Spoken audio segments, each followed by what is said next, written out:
Good morning, everyone, and welcome to today's webinar, Developing a Win-Win Set of Criteria When Selecting Strategic Partners. This is the first of 3 sessions in our fall webinar series on key topics in international education. My name is Morgan Flanagan, and I'm the Coordinator of Events and Special Initiatives at the BC Council for International Education. Thank you very much for joining us today on what I hope will be an informative session on strategic partnerships. Before we get started, it's important to acknowledge that at BCCIE, we live and work on the unceded traditional territories of the Coast Salish peoples of the Musqueam, Squamish, and Tsleil-Waututh nations. Now onto a few housekeeping items. I know we're all familiar with Zoom, but as a reminder, please use the Q&A function to send your questions or if you have any comments. If you need any technical assistance during the webinar, please use the chat box and we'll help answer your inquiry. Now, without further ado, I would like to introduce our speakers for today's webinar. From Oxford International North America, we have Nadine Bellotti, Senior Vice President, Anna Pirovano, Vice President, Partnerships and Digital Language Services, and from Coquitlam College, we have Diana Batocchio, Director of Marketing and Business Development, and from Douglas College, we have Lindsay Hasselton, Director of Global Engagement and International Student Services. Thank you to our speakers for joining us today, and over to you.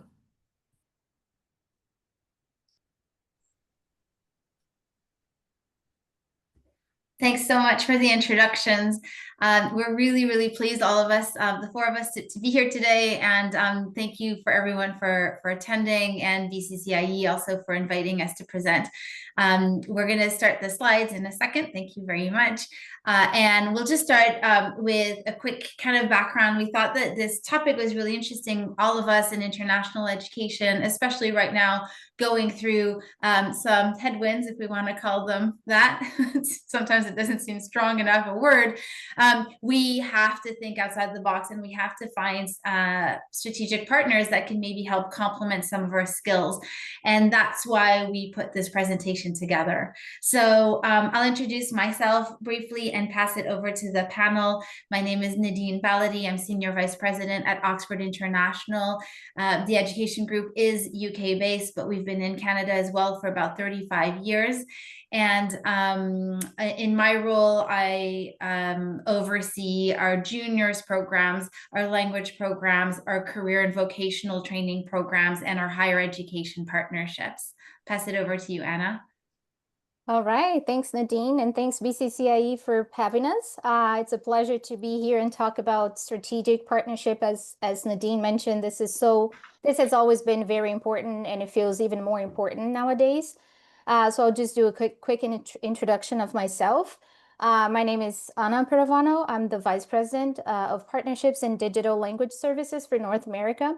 I sit under the Digital Institute of Oxford International Digital Institute, OIDI.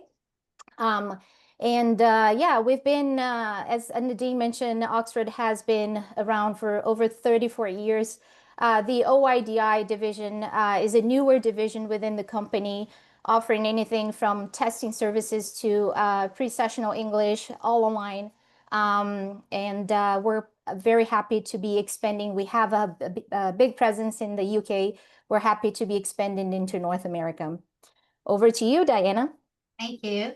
My name is Diana Batocchio. I work for Coquitlam College. Coquitlam College has been in the Vancouver area for over 43 years. And in the last 2 years, we moved to our new location in East Vancouver.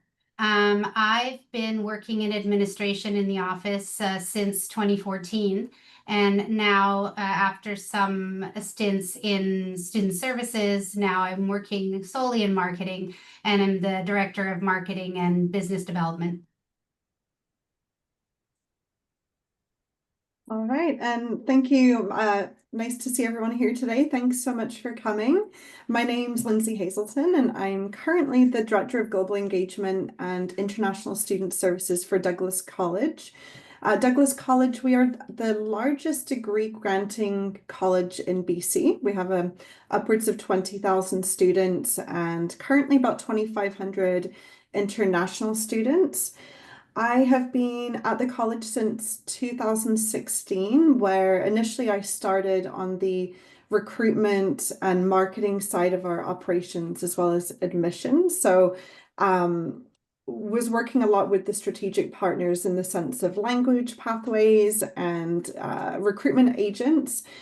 I then moved over to academic administration for a few years, running the business programs, and I'm back in international for the past year in the portfolio of global engagement. So that would be anything with our academic partnerships, exchanges, mobility, as well as all of the student services that we have at our institution for international students. So looking forward to the session today. All right, so let's get started. The first slide here that really gets us into the heart of the topic is why. Why do we actually seek out strategic partnerships, and what do we even mean by strategic? So we want to be clear that many of us in international education, for example, have partnerships with agencies, and that could be strategic depending on how you set that up, but it's well beyond that.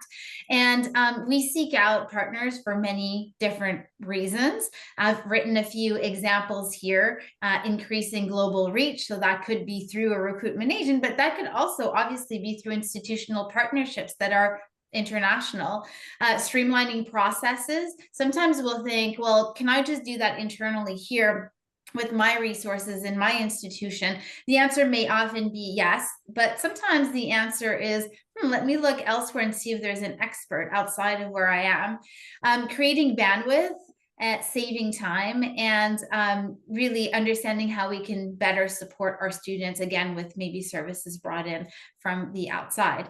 So those are a few that we have on the slide. I'd love to open this up to Lindsay and Diana and ask, in your situations, why would you be seeking out partners for strategic purposes? I can take this first if you like, Diana. Yeah, so at Douglas we've had a number of different types of strategic partnerships, and I think what I've seen the past few years really is a focus on the college's strategic goals. So we'll often look back to that document for determining where we're going to seek these partnerships out. So that may have been things like, okay, we want to diversify our enrollment. So being one of the strategic goals, we'll seek out partners that may help us achieve that. It might be trying to expand our global reach. So that could be something like leveraging with a partner who perhaps has a broader global brand, like a research institution that we would look to partner with so that we can leverage their brand, but also help them, which I'll be able to give a little bit of details about in a bit. And then the other thing that we're seeing, I would say, especially in my portfolio now, and given some of the challenges we are having with recruitment, we are seeking out maybe more options for our students. So that might be things like degree completion, strategic partnerships, 2+2s, which would have a dual enrollment boost for us, as well as giving our students potential pathways to finish programs in other places. So yeah, we've definitely seen a number of different types. Great, thanks for that. Diana, do you want to add something? Yeah, I mean, I work at a small private college with more of an agent-centric approach to recruitment. We operate within, like everyone in BC, within the regulatory framework that that requires adherence to the EQA Code of Practice and its guidelines. So when we seek strategic partnerships, for example, to increase global reach, we're also actively seeking partners who can bring valuable insights and experience and that enable us to learn and grow, continuously improve our practices, in relation to the high standards outlined in the Code of Practice. Great, thank you. Let's move to the next slide. All right. Okay. So thank you, Diane and Lindsay, for these examples. So we've talked about the why we seek out strategic partnerships, but we also want, obviously, we want to identify what benefits both partners will have from this partnership. And strategic partnerships are not just about collaboration. I think Lindsay touched on this, creating leverage. So the right partner can multiply what each one of us can achieve on our own. So we have laid out some of the benefits on this slide. So some of the things might include, additional expertise. I think Diana mentioned, additional expertise. So talk about how no single how no single organization can be great at everything. So partnerships like that can allow to tap into specialized skills, knowledge, markets that we don't have internally. So this can be one of the benefits of partnering with another institution or another type of partnership. Reduce costs, that might be another option. I think we have that listed on there. So, share resources. I think this is a good one. And this could mean anything. This could be people, technology, distribution channels, or even networks. So that's another one that we have identified as a benefit of a strategic partnership. Boost credibility or brand. So partnering with the right organization can enhance our brand reputation through these associations. So these are some of the things that we, as two partners, we would like to see. And it can be anything else, like accelerate growth and innovation. So all these things that we have laid out here on this slide. I feel like, the benefits are wide ranging from anything from expertise to cost savings to resource sharing, as I mentioned before, to credibility, speed to innovate, and all these things. But ultimately, I feel like the best partnerships are those where 1 + 2 equals more than 2, so not just 2. So I think it's nice that we have a variety of things out of that strategic partnership. So that's it in a nutshell, what we have identified as some benefits of a strategic partnership. I would love to hear from the audience. If anyone would like to add anything that they have identified, feel free to put it in the Q&A box. So things about, things related to the benefits that they have identified as they established a strategic partnership. When you think about your own partnerships, what benefits have stood out the most? I guess that's the main question here. If anyone would like to share, we would love to hear your thoughts on this. We'll give a few minutes. If not, that's fine too. I think this is a slide that covers pretty much, I wouldn't say everything, but it covers a lot. Maybe while people are giving a thought, I can move Yeah. on to the next slide, and everyone feel free to participate at any point, either in the chat box or in the Q&A. But so, so we've talked about why partner. And the benefits that you can gain from it.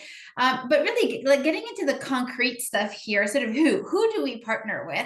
And there's a few obvious answers there.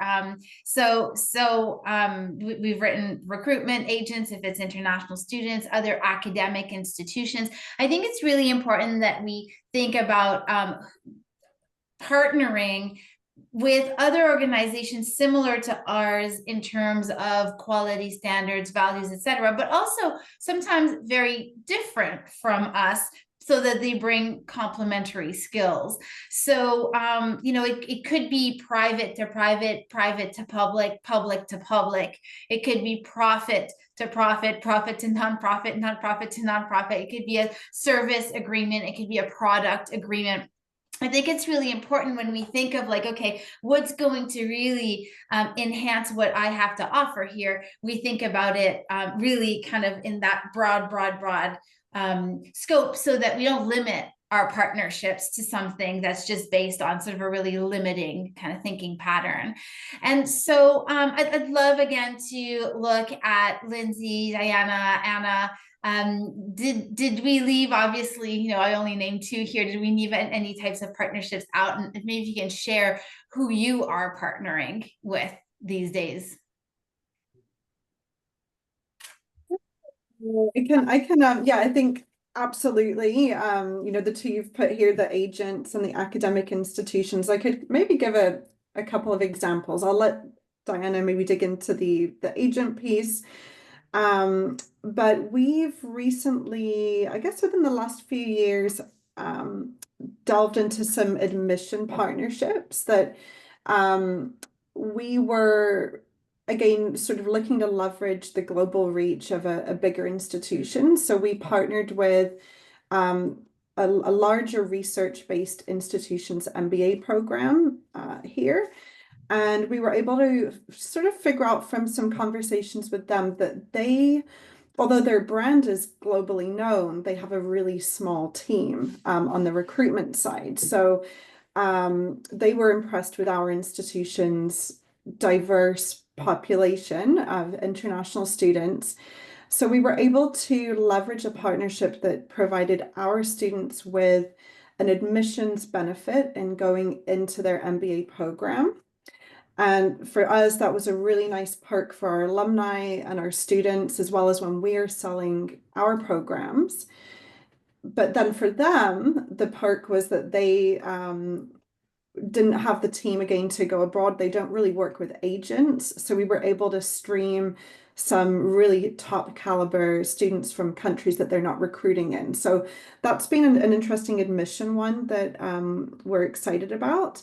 And then on the academic side as well, I now work largely with the exchange, this inbound and outbound mobility, but we're delving a little bit more into partnerships. I'd mentioned 2+2 programs where we would have students maybe start with us or vice versa with another institution abroad, and we're able to have sort of that help each other out on the recruitment side from different markets that we each attract, as well as some benefits to our students in having a different experience and another program completion option. So that's been really interesting as well.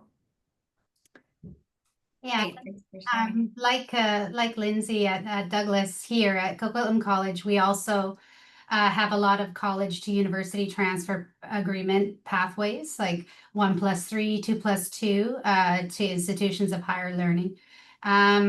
We, even in my history here at the college, I started out with even language pathways to create academic pathways, like for students who needed, to meet the admission requirements, even at our institution. Through BCCIE, there's also, friendship agreements and other MOUs that we're currently, attempting to draft with overseas universities, so we can have mutually beneficial, maybe value-added programming, etc. Now for us, in terms of, complementing or moving away from just the agent-centric recruitment that we have always worked with, now we're working with direct third-party recruitment, which is a totally new strategic direction for us. And so in exploring this model, we're trying to, again, like I mentioned before, follow the BC the EQA code of ethics, and so safeguarding the integrity of the student experience and like even maintaining full compliance with all those regulations. So this way, we're trying to find partners that we can work with, so we can both mutually uphold our reputations, reflect our commitment to ethical and responsible recruitment practices. Awesome, thank you. I think that obviously these partners that you've talked about are really kind of bring sort of a sense of collaboration and ultimately mutually kind of winning results. But I guess in a way we're sort of starting with the end, which is, okay, you've got these partnerships, we know who they are, and thanks for sharing that. I guess where we want to go next, and I think Anna's going to drive us through this, is like, well, how do we even know what partner we're looking for? Where did we even begin with this search of like, okay, I think I need more students from a certain country, or okay, I think my students really want a +2 after they've done 2 years. But how do I even start thinking about the type of right partner? So Anna, how do we do that? Yeah, so Next slide, please. I would say we gotta look inwards first before we look outwards, to partners. And just piggybacking a little bit on what Diana said about, the pathways, the English pathway program. So that's what we have identified. I mean, whether it's in person or through our pre-sessional English, which is all online, we have looked inside and we identified, okay, so this is an expertise that we have. How can we collaborate with a partner that might need that? And, by combining those expertise we have, and going back to what I've mentioned before about brand reputation and brand credibility, it's two brands combined, talking about supporting students, recruiting students. So that's sort of like what we, the first thing that we do, it's to identify the needs and what we lack, and what we could find with another partner. So I would say, we thought about this slide. When we thought about this slide, we thought about what would require from an institution to succeed in a partnership. So basically, a SWOT analysis, it all boils down, to doing a self audit. So self-auditing, identifying, like I said, it's so important to create that clarity. What are our strengths, our weaknesses, opportunities, and threats?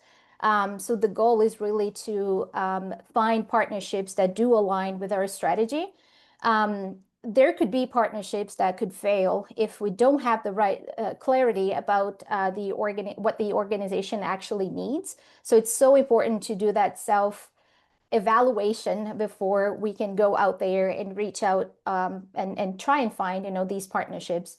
So as Nadine mentioned, what are we looking for? What problems are we trying to solve? Is it reaching new markets? Is it cutting costs, improving credibility, accessing expertise? This all goes back to what we were saying before about the benefits of strategic partnerships. And then that internal diagnosis, that's very important. What are we already strong at and maybe don't need a partner for? But where are the weak or resource constrained? Where are we in that space? So that's kind of like some of the questions that we would like to ask ourselves before seeking out these strategic partnerships. Finding those gaps, I think bottom line, that's sort of like what we're looking for. And then the opportunities. What our opportunities are on the horizon? So we're now shifting from problems to possibilities. So we have identified our problems. We're now trying to find the possibilities to fill in those gaps. Some examples, where's the market moving? What trends could we take advantage of with the right partner? Are there emerging markets or demographics we could reach faster with the help of a strategic partner? So some examples. Are there innovations? When we talk about innovations, or products we could accelerate through collaboration. So these questions are so important to ask before we can go out there and seek new partnerships. So yeah, so this is about self-auditing, to sort of like create a set of criteria in order for us to identify the right strategic partner. So I guess as to sum up, I think partnering for success really, it starts with asking ourselves, what we need and how we could help and how we can be successful with the right partner and how they can be successful with the right partner as well. I also would like to ask the audience, but before that, I'd like to ask my colleagues here on the call if they have any other examples, what they have considered in order to seek out these partnerships, what kinds of self-audit questions you have asked yourselves, and what has been the most useful questions and strategies. Sure. Yeah, thank you, Anna. Mhm. I liked your comment about, looking inwards, because I think before you go out pursuing strategic partnerships, you should really know why you're doing it. And I think, at least at Douglas, I found, again, looking at what your strategic goals are, whether that's as an institution or as your unit, is a good place to focus your efforts and really think through carefully, rather than just going out and, having as many partnerships as possible, really kind of narrowing down, okay, what are you looking to get out of a partnership? So quality over quantity, for sure, I think is a good approach.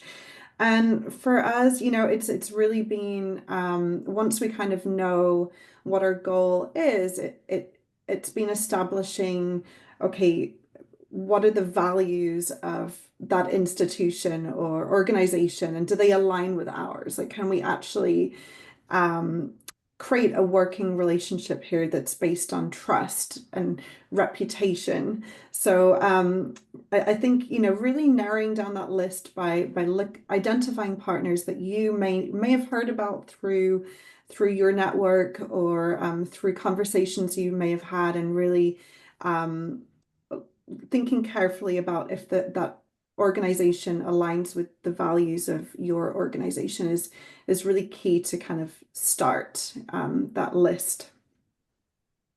Exactly. Yeah, absolutely.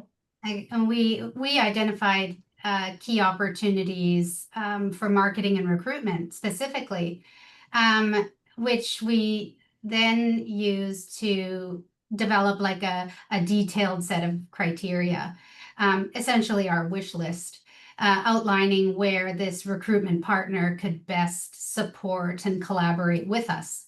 I think working together and having like goals and aligning all of our strategies, I think that will work the best. For us specifically, like I mentioned before, we're not UBC. We are a small institution, comparatively speaking, and so therefore, we have limited financial human resources. So that puts a limit on our recruitment efforts and global reach. So this kind of prevents us from realizing our full potential. So securing a strategic partner with an extensive global network became a priority for us. I love how you just touched on, we don't have sort of unlimited resources, sort of the budget's always a part of it. And I think being aware of that, sometimes we may dream really, really big and we wish we had a bigger budget. And how could I just make that happen if, there were no limits? But it's a really good point. Sometimes maybe we can't, but if that partner is already set up in a certain fashion, then yeah, sort of it makes it more realistic at a low cost. And so that's part of the SWOT analysis too, isn't it? Just kind of recognizing that It is, okay, yes. there's certain things I can do, and unfortunately certain things I can't. So I think it sounds like, Lindsay and Diana, you've been through this process. You've done that sort of internal read, that SWOT analysis, identified gaps, identified opportunities, and then went after those with a partnership. I am wondering if one of you can share a story with, perhaps you have done this SWOT analysis, you have been super kind of careful and thoughtful in identifying what opportunities laid in front of you, and then ended up sort of signing with a partner that didn't really fit into that. I don't know if someone would have an example on that. I do, if I can go first. I just thought of a partner.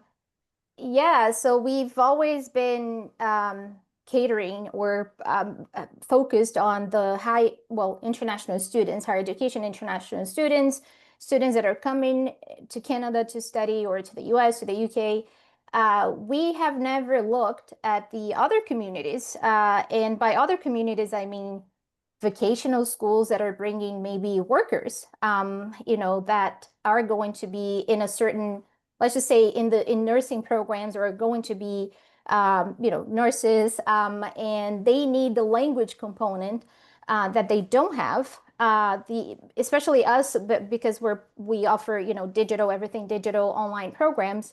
we have partnered with an institution to offer them this online program, not to international students, but these are workers, so newcomers coming to Canada that need that kind of support with a customized curriculum specifically for that space, the nursing space, the healthcare space. So the fact that, and this is not something that we had initially thought of. It was just an opportunity that came out of conversations we had with this partner. So this is one of the examples. So servicing these communities that we don't think of initially, but there's an opportunity out there for us to work with them in a very strategic way. Yeah. Great. Thank you. Thanks for sharing that. Yeah. I mean, I think that there's certain formulas, right? This whole webinar is meant to be about sort of setting up criteria to find sort of the right partner. But I think having certainly an openness of mind to find opportunities where we don't even think there might be. So I think that's super important as well. Yeah. I think if we move on to the next slide, I think it's sort of a good link with the story you were telling, Anna, about the Digital Institute at Oxford. So I think once we've done our SWOT, we have identified an opportunity, and that opportunity helps us or kind of propels us into the outward piece, which is the finding the right partner. And we may have a really specific deliverable that we're looking for. It might be to create more opportunities for our students from an academic perspective. It might be to bring in a different stream of revenue into our organization. It might be, to support with maybe our marketing efforts where we don't have the ability in-house to develop fancy things. Anyways, we know what we're looking for, and that's the deliverable that we're seeking with that partnership. And I think usually that's the easy part.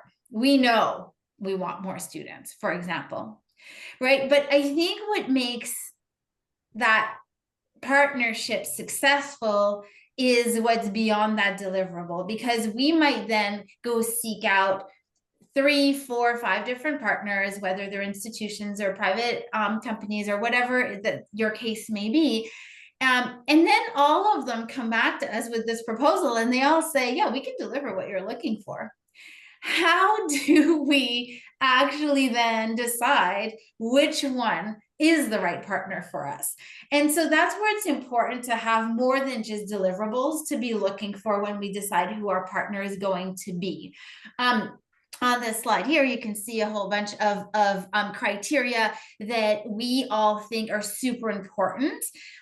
Do we share priorities? Do we share cultural values? Do we know what the proven record of the organization is? Are there references that have been checked? I mean, those are obvious ones, but I think they're all really important. Do we think about that organization's financial stability? It might be an institution that we're partnering with, might be a publicly funded institution, but I mean, have we looked a little bit kind of beneath the veil to really make sure that, okay, this is potentially a medium to long-term, really a successful partnership.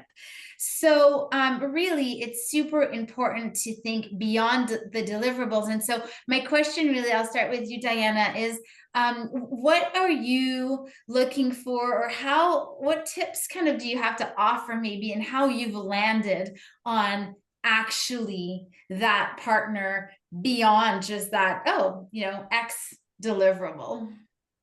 Well, I mean, I think we always look to our colleagues in our community, and we look to first to who we know, and to help us kind of form decisions. So for us personally, in this current strategic partnership that we're working on right now, and was just launched a couple of days ago, we've been working with this company over, I would say, over 7 years. So this kind of mutually beneficial relationship that started out as an ESL pathway established this foundation of trust that, with this organization that aligned with our own institutional values and mission. And so once we started to pursue discussions around large scale collaboration and student recruitment, then, you know, we had the confidence to go ahead with that just based on these years of experience.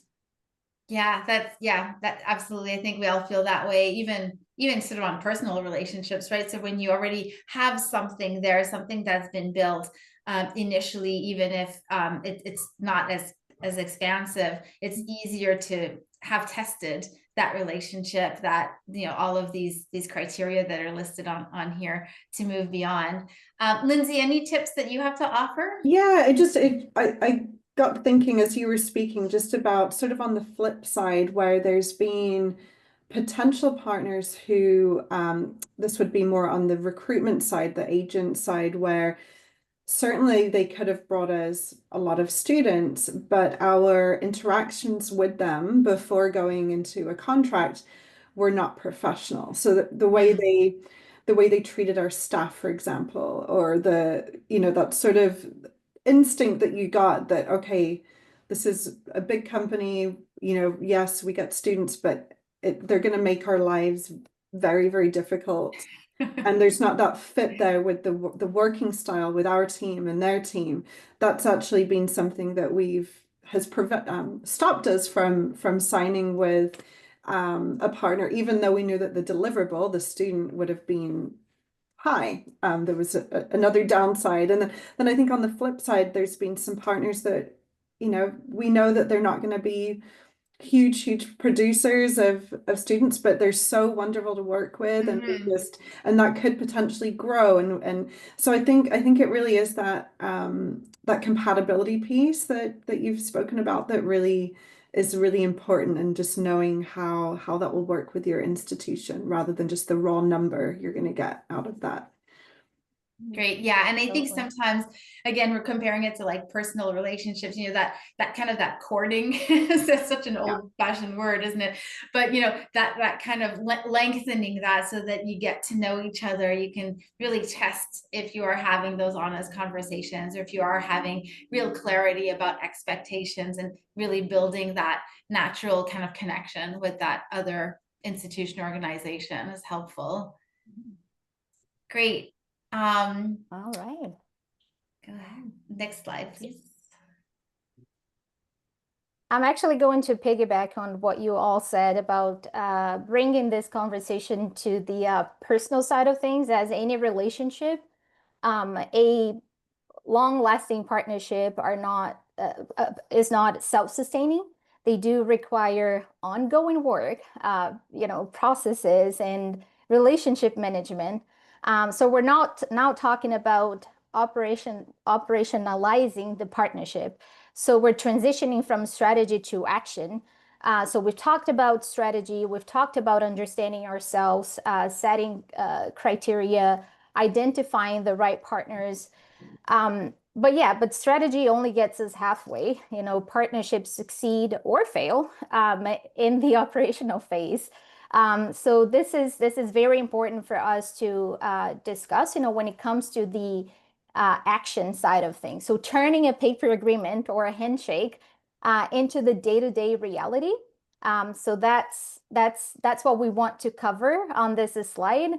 So we did lay out some of the core elements of the operational side of things. So for example, partnerships are built in human connections.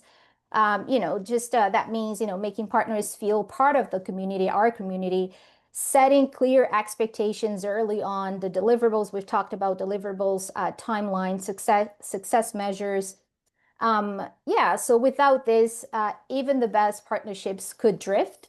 And then follow-ups, check-ins, reporting, touch points. We're going to talk a little bit more about maintaining relationships in a bit, but it's sort of like part of this phase when we get into the operational side of things. So the big question here is, when do we get into the weeds? This is often the tricky part. Do we hammer out all the details at the start, or do we establish the framework first and then layer on the details as we go? If we give too much detail early on, we could stall momentum and scare off a partner. So yeah, it's often a question for us to ask, how do we balance that out? So I would actually would like to ask my co-presenters, Diane and Lindsay, um, if in your own experience, when do you feel it's the right time to dive into the weeds, do you map everything from day one, or do you prefer to let the partnership evolve before going deeper into operations? I think that the most successful partnerships are the ones where you can maybe have the tough conversations early on, if you know what the typical type of partnership would be. So say, for example, an agency, a recruitment agency, that's one where we would have usually a standard procedure. We'd have, an application that the agent would fill out. So you're able to identify through that questions that you may wish to ask before you sign. We would have a very robust agent agreement that would outline all of the expectations on each side of, okay, we're going to have an onboarding session. We will do a regular, an annual training session. We will try and visit you or meet virtually this many times a year. We will have a review process, and this is when you can expect that to happen. That way you can kind of go through all of that before each of you commits. And I think, you may even be able to build in a trial period, like a year contract, just to see, okay, is this going to work, rather than committing to a number of years. But I think just being open early on is helpful. And I know not all partnerships, they might be a really new initiative that neither of you has tried, and so you don't necessarily know what some of those issues may be as they come up. But I think as much as you can, going through all of that communication before signing is helpful. And then again, just being really clear upfront in a contract or agreement of what that relationship will look like over the year or 3 years, whatever it may be. Yeah, I think it also depends on the type of partnership, Lindsay, as you're saying. It's not like a one size fits all. So obviously you have to identify, with a partner what you want to hammer out first, right at the start, and which ones you're going to save some of the details for a later time. Yeah, but this is a great example for sure. I think, for us, even just with our recruitment strategy, so many different departments are involved. So it's really great to have a single project manager, if you will, who can keep all of the stakeholders aligned, informed, and actually that person can act as the liaison between these departments, right? Track the progress and help with facilitate problem solving, et cetera, if everybody kind of buys in, and then the partnership has a better chance of succeeding, I would say. And that one person can contribute, right? They can ensure there's smooth operations and define roles and basically, it create a unified effort towards this partnership success. I think, what, actually, just as you're saying that, then it's making me think, like, not only do you want like multiple department buy-in, but I think the tip I would add to this is, especially like if I'm thinking of a more complex partnership. Lindsay mentioned earlier, for example, like an admissions partnership, and certainly let the cat out of the bag. So the partnership that Diana's been talking about, obviously, you may have guessed, is with Oxford. And so Oxford is taking care both of the admissions and the recruitment, partially. Obviously, Coquitlam continues to do much of that, but we're adding to their admissions capabilities and to their recruitment capabilities. And one thing that makes me think that not only is the process of signing requiring a lot of honest conversations, and like Lindsay mentioned, an early in the game kind of openness about some of these questions that we have up here, like IP transfer, for example. How does that work if Oxford recruits, but the student really ends up being a student of Coquitlam's, like, how do you transfer that information? How do you make sure that privacy laws are respected? How do you, it's quite complex. So not only do you need to have, I think, buy-in from multiple stakeholders, but also the biggest tip I'd have is you have to involve the people who actually do the job. They know how to do it. If you've got people in admissions, this cannot be, a high level decision that sounds like a great idea. You need to involve your IT folks. You have to involve your admissions folks. You have to involve your student counselors and advisors. Like, they have to also be guiding and involved in the project so that it gets rolled out sort of without a hitch. And let's not forget the most conservative, the accounting department. Sometimes a flow chart showing, the pipeline from lead generation all the way to enrollment, can kind of clarify everyone's responsibilities and really improve efficiency. Great. Yeah. So then our last slide is really then, okay, you've put it all together, you've signed the partnership, the delivers are there, the values are aligned. How do we maintain that? So any tips and tricks on how to maintain a successful partnerships, feel free to pick up on some of the key elements listed here or something additional that you would want to add. And this is a question also for anyone who is still with us. Please do put some ideas as well, some tips and tricks on maintaining that successful partnership after it's signed. I'll pass it over to Lindsay, maybe to start. Sure. Yeah, no, I think I touched upon it really briefly before, but I think those sort of regular reviews are really key. So if you can meet in person or do regular sort of scheduled check-ins via Zoom, it's always just really important, I think, to just be really open on that communication side of what's working and what is not. So, an example on the global mobility side, we have happen quite often is we'll have a partner abroad who may be sending us more students than we're sending to them. And so we'll discuss, okay, what can we do to kind of address this? It might be, setting up a different arrangement, such as us getting a discount towards their summer program instead of like a full semester exchange. So I think just those regular touch points, it really just helps bring out into the open, is this a relationship we want to keep continuing? Is it working?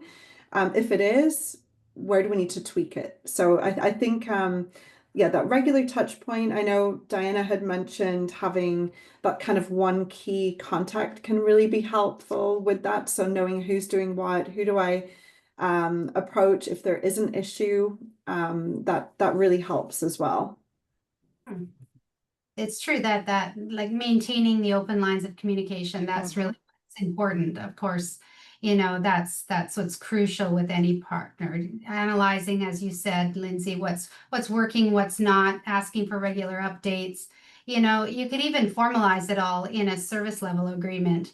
So, you could have scheduled key meetings and defining expectations and reporting responsibilities, etc. So, or you could just see as time goes by what you need come together, like you said, with the Zoom or in-person meetings, and change things as you go along.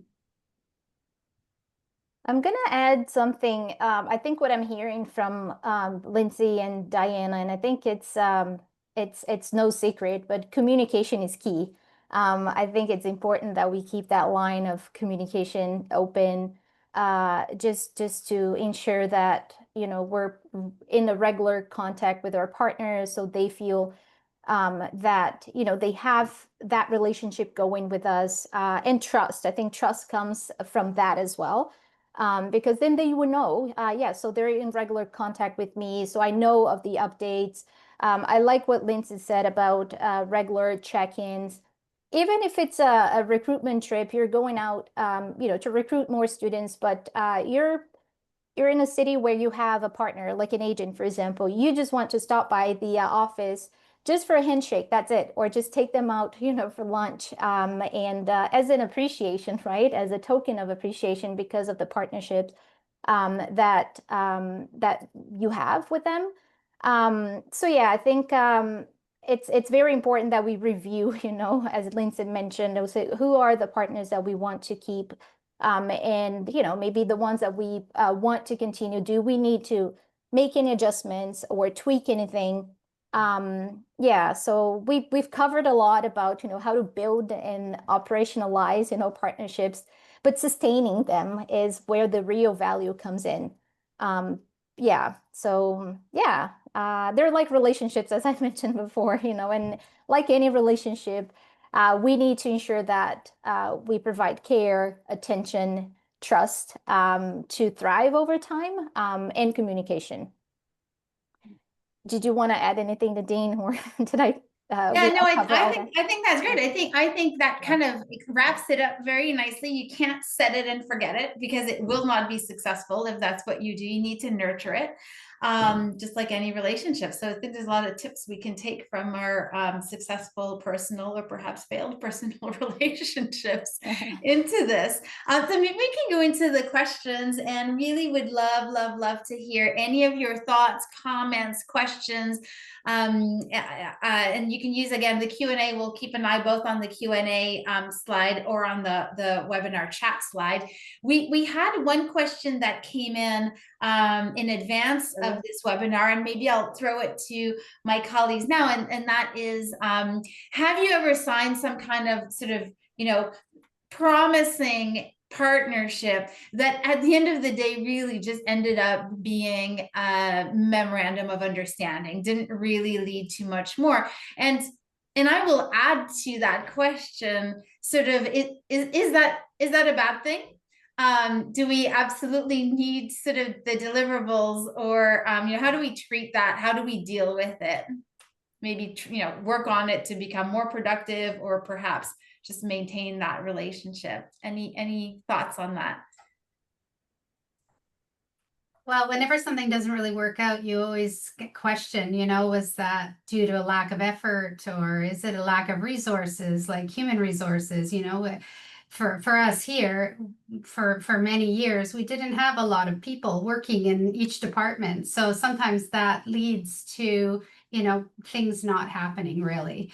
Or is it just communication? We didn't make, for example, with the pathway, university pathway, you could look at some of the specifics, like seeing that maybe the admission requirements from the university that we were supposed to work with, had too stringent admission requirements. Maybe there was a geographic disconnect, but then also those joint marketing campaigns, they were not conceptualized. They didn't happen, and so in the end, no transfers were completed, and we look back with regret, or with hope to not repeat that in the future. Yeah, I would echo the same. And yeah, sometimes people go in with the best of intentions, and sometimes we get busy, we get distracted, there's a new initiative going on, there could be a changeover in resources, the person that was really spearheading that partnership leaves and it dies. But sometimes you can find a way of reinvigorating it too. So I know I've seen agreements that, it kind of for a few years fizzled out, but then we saw the value perhaps a few years back. We could try and figure out a way of bringing it back to life and seeing what could work in the future. So it doesn't always mean it's going to end for good. It's like I guess like a separation. I don't know. Yeah. If we're keeping the parallels going. Yeah, for sure. yeah. I think it's the context also is constantly changing, right? Like the world in which we operate constantly. And so who knows, sort of if there's different ways to leverage that partnership, which may be dormant for a little while. At the end of the day, obviously, maintaining good relationships is important. It's crucial, even if ultimately it's not productive, because you never know when you'll be able to turn it around. I just saw a question that got posed into the Q&A, and it's from your colleague, Diana Lucy Howe, though she did say it's a question for Nadine. So she's asking, in your varied experience, any tips for effective use of an SLA, a hugely valuable document with a large amount of work, but how do you prevent this from being put in a filing cabinet? I would suggest that first of all, you have it digitized, so it's not a paper document, so no filing cabinet. But more seriously, I think essentially the SLA or SOP, depending on what you call it, standard operating procedure, needs to be written in such a way that it guides operations. It needs to be, sorry, Lucy, I just aged you.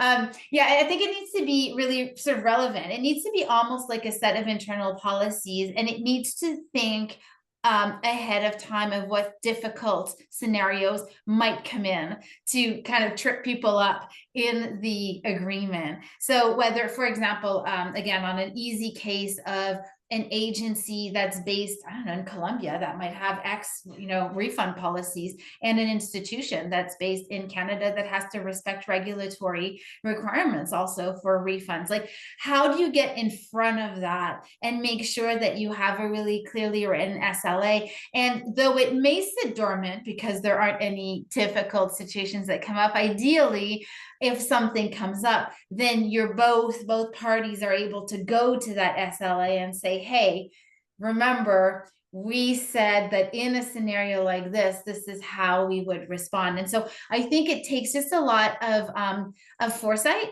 just really kind of sitting down, thinking ahead, what are the tricky bits that we are going to encounter down the road? And then when those tricky bits come up, remembering to look into what's been agreed to. That would be my answer. I don't know if anyone else in this group has anything to add to that. No. All right. I think that's all we have for questions. Thank you so much. Yeah. We'll be happy to answer any questions, any additional questions if you do have, if you think of any other questions. I think, Morgan, they can send your way and then you can send the questions to us, right? Yeah. Yes. Okay, great. Perfect. And that brings us to the end of our session as well. So I want to thank all our speakers, Anna, Nadine, Lindsay, and Diana, for being here today and providing all your insights. It's really appreciated. And thank you to all our attendees for joining us today. And we would appreciate it if you could take a few minutes when you log out on Zoom to complete our quick survey, as it does help us continue to improve our event offerings. I also wanted to mention the next two webinars that are coming up in this series. So next Thursday at the same time, we have From K-12 to Post-Secondary, a collaborative approach to comprehensive international student support. And then the following week, from 10 a.m. to 11:30 a.m., AI for Empathy, leveraging Gen AI to enhance intercultural understanding. So both of these can be found on the BCCIE website on the event listings page, and you can register from there. And we hope to see you there and at our future events. And thank you all again for joining us. And I wish you a great rest of your day. Thank you. Thanks,